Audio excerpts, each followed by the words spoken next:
Hello and welcome to Vidare Embedded channel, and also welcome you to the series of video tutorials on MSP432 Launchpad.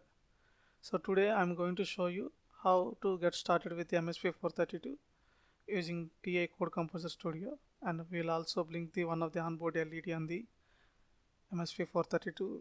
Let's get started. Now go and open the Code Composer Studio. In the last tutorial we have already installed the Simple-Link MSP432 SDK. So now we're going to create a simple project, and I'll also show you how to use the sysconfig tool to generate the automated codes for the MSP432 using Simple-Link MSP432 SDK. So in order to create the project, TI recommended to use the one of the existing project from the Resource Explorer. So to open the Resource Explorer, so now navigate to the Resource Explorer, and here you can find the two ways of opening the TI Resource Explorer. One is an online version, and the second one is an offline. So if you have already installed the Simple-Link SDK, then you can open the offline.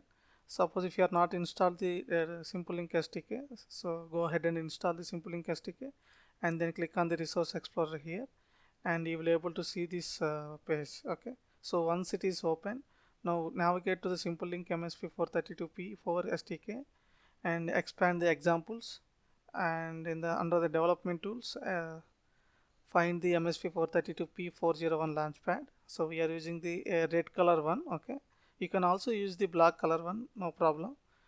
Okay, and then go to the TI drivers. As I said, we are going to use the TI drivers, and scroll down where you will find the GPIO interrupt. So and this, and then click on the NoRTOS. Okay, we are going to use the NoRTOS based project. So expand this, you will find three folders based on the compiler toolchain.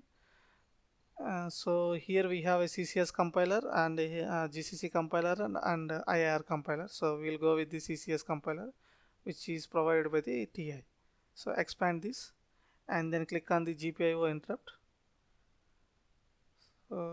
Click on this import button to import the project into the workspace. So now we will modify this project according to our needs. So what I am going to do is, once it is imported into the workspace, expand this.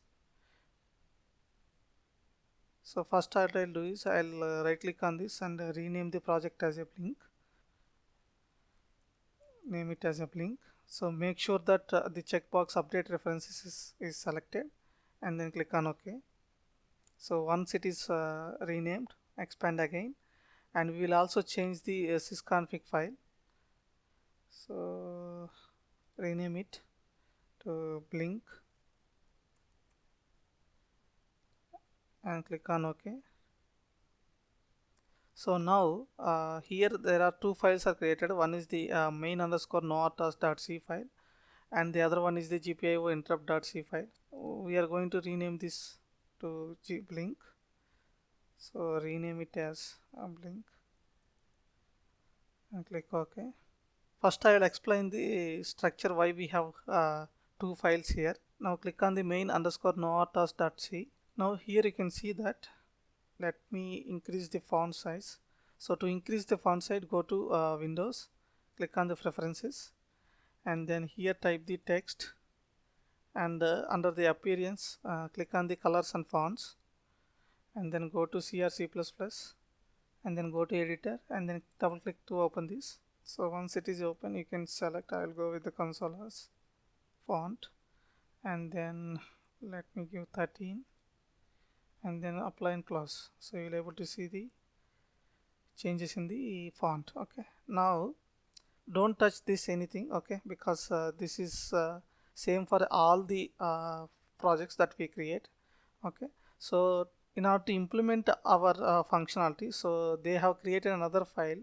So it is always recommended to use the separate files for the different codes, or I would say like a different application that you write. For example, Blink. So now we rename it as a blink.c. So double click here to open this, and here you will find the main code. So what we are going to do is we will remove everything.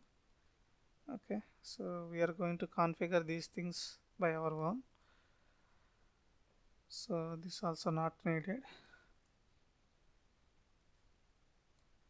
Okay, and these functions, remove this also, we don't require this. Okay, this is blink.c.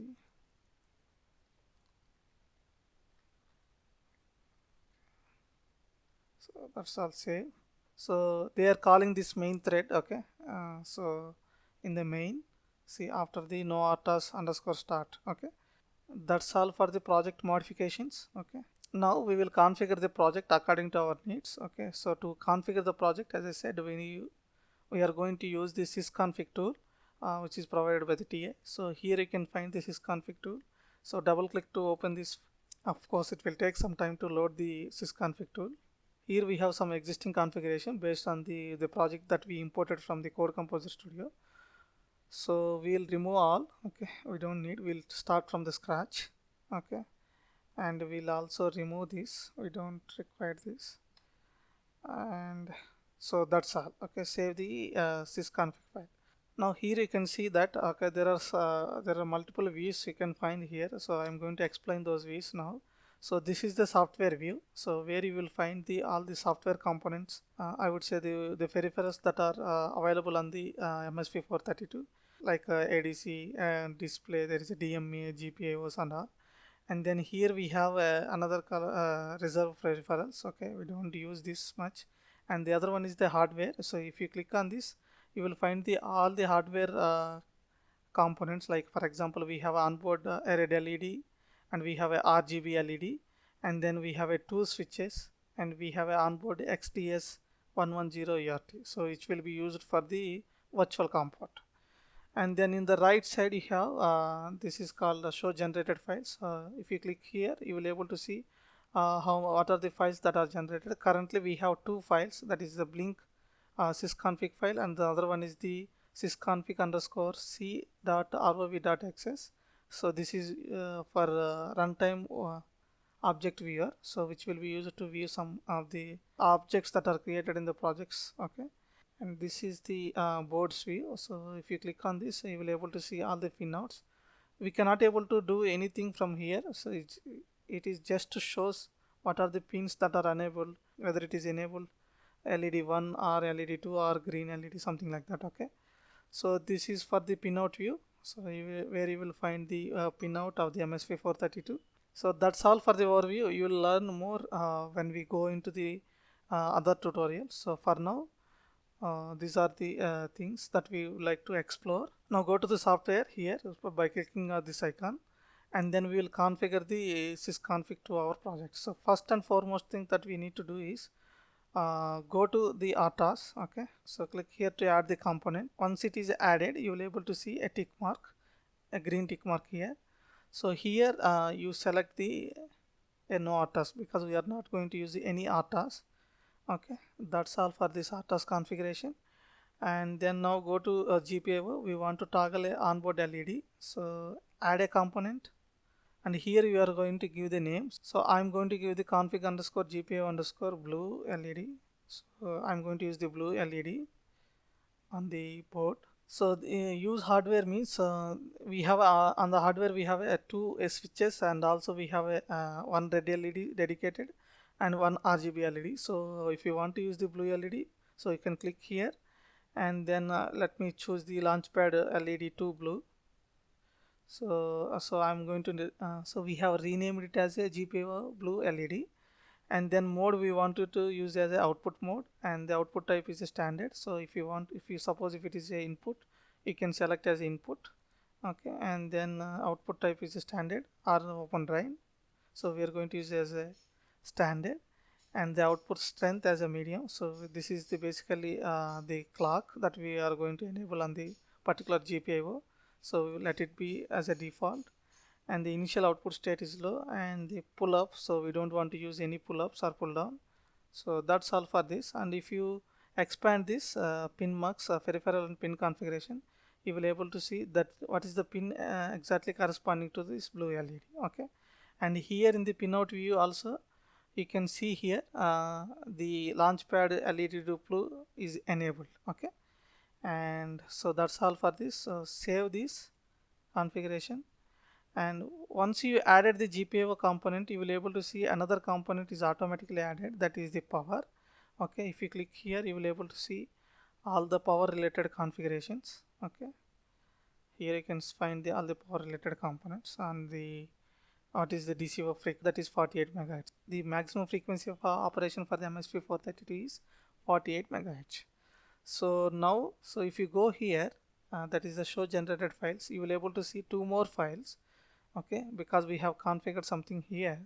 So let's go and explore there. So you will see previously we see only blink.sysconfig, okay, and sysconfig underscore c dot rov file. But now we see there are two more files that are generated. So those are ti drivers underscore config.h and the ti underscore drivers underscore config.h. So all the configurations that are related to the drivers will be generated here. So if you want, you can go ahead, you can click here to explore. Okay, so let me go to the ti underscore drivers underscore config.c file, and here you can find that, okay, the generated ones will be highlighted with the light uh, pink color. Okay, and here you can see that, okay, here we have a recommendation from the ti. So that is don't edit this file because this is automated generated file from this is config tool. Okay, so we should not touch this file. If you want, you can explore, okay, how it is look like, how the configuration is done. Okay, so but don't edit this file. Okay, now we are done with the configuration. Now go to the project explorer window. If you can see here, though we are seeing these are the files that are generated, we will not able to see those files. The generated files are reflected in the project until and unless we compile the project. So first we will compile the project and then we will see the files will be seen in the project explorer. So click on this project and click on this hammer icon to build the project. Now you can able to see the progress of the build in the console window. So now the build is completed successfully, and if you go here, okay, and the generator source and expand this is config, and you will able to see these three files. Okay, here we can also see these three files.